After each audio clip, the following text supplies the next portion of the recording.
Hello friends, கார சட்னி நிறைய variety இருக்குது. கார சட்னி ஒவ்வொரு விதமாக செய்வாங்க. இந்த சட்னி பார்த்தீங்கன்னா பிகினர்ஸ் கூட பேச்சுலர்ஸ் கூட ஈஸியாக பண்ணிடலாம். இது செய்கிறதுக்கு ஹார்ட்லி ஒரு 5 மினிட்ஸ் கூட வராதுங்க. அவ்வளோ ஈஸியாக இருக்கும்.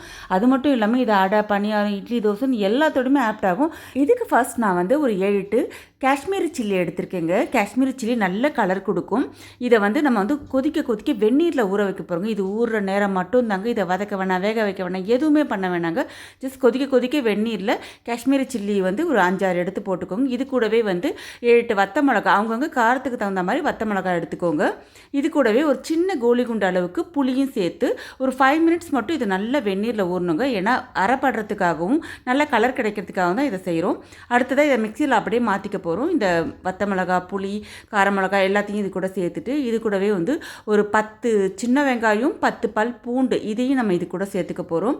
இதுக்கு வந்து வேறு எதுவுமே தேவைப்படாதுங்க. இது மட்டுமே போதும். இந்த சட்னி அரைக்கிறதுக்கு மட்டும் தேவையான அளவுக்கு உப்பு சேர்த்து இதை நம்ம எப்போதும் சட்னிக்கு எப்படி அரைப்போமோ அதே மாதிரி அரைச்சி எடுத்துக்கலாம். இப்போ இதை அரைக்கும் போது மிளகா ஊறின அந்த தண்ணியை ஆற வச்சு இது கூட சேர்த்து திட்டமாக தண்ணி சேர்த்து நீங்கள் அரைச்சி எடுத்துக்கலாம்.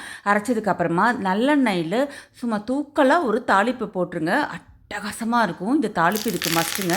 ஸோ இந்த சுட நல்லெண்ணெயில் இது தாளிப்பு போட்டதுக்கப்புறம் பார்த்திங்கன்னா அட்டகாசமான காரத்துவையல், கார சட்னி இது ரெடி ஆகிடுச்சுங்க. இதை வந்து மதுரை சைடில் வந்து என்ன சொல்லுவாங்கன்னா ரோஜாப்பூ துவையல்னு சொல்லுவாங்க. கும்பகோணம் சைடில் வந்து பூண்டு துவையல்னு சொல்லுவாங்க.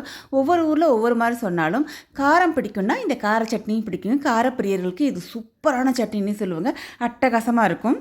இதை நீங்கள் ஒன்ஸ் செஞ்சு வச்சுட்டிங்கன்னா இதை மல்டிபர்பஸாக யூஸ் பண்ணிக்கலாங்க.